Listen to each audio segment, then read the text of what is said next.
नमस्कार, मेरो नाम प्रश्न श्रेष्ठ। म आज मेरो सेरोफेरो टपिकमा मेरो मम्मीलाई मेरो गृह कार्यको क्वेसन सोध्नेछु।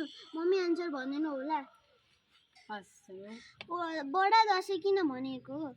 बडा दसैँ चाहिँ हाम्रो ठुलो बडाको हातबाट टिका लगाएर मनाइने, सबै परिवारहरू एकै ठाउँमा भएर मनाइने भएर बडा दसैँ भनेको हो। दसैँ कुन महिनामा मनाइन्छ? दसैँ विशेष चाहिँ पर्ने प्राय चाहिँ आश्विन महिना हो, कहिले कहिले कार्तिकमा पनि पर्न सक्छ। दसैँ कति दिनमा मनाइन्छ?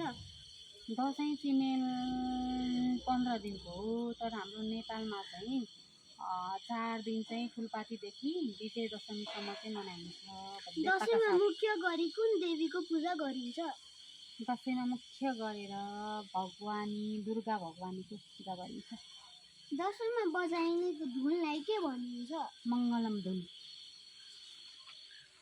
फुलपाती कसरी मनाइन्छ? फुलपाती मनाउने चाहिँ मेन गरेर दुर्गा भगवानीको प्रसादका रूपमा फलफुलहरू भित्र्याउने गरी मनाइनलाई चाहिँ फुलपाती भनिन्छ। दसैँमा किन पिङ खेलिन्छ? दसैँ धेरै रमाइलो विशेष किसिमको चाड बनाउनलाई पिङ खेलेर धेरै रमाइलो गरेर मनाउनको लागि पिङ खेलिन्छ। दसैँ मनाउने पछाडि के कस्ता कथाहरू छन्? महिषासुर र दुर्गा माताको कथा हो।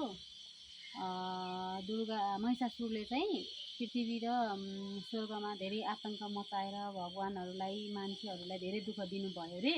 उहाँहरूले जित्नुभयो, उहाँहरू सबैलाई जितेर आतङ्क मचाइदिनु भयो होइन। त्यहाँबाट दुर्गा भगवानी रिसाइसक्नु भएपछि उहाँ प्रकट भएर महिषासुरलाई मारेर 9 दिन 10औं दिनको दिनसम्म लडाइँ गरेर मारेर विजय प्राप्त गर्ने भएर विजय दशमी पनि भनिन्छ। त्यस्तै हो कथा, त्यही नै हो। विगतमा र अहिले दसैँ मनाउने तरिकामा तपाईँले के फरक पाउनु भएको छ?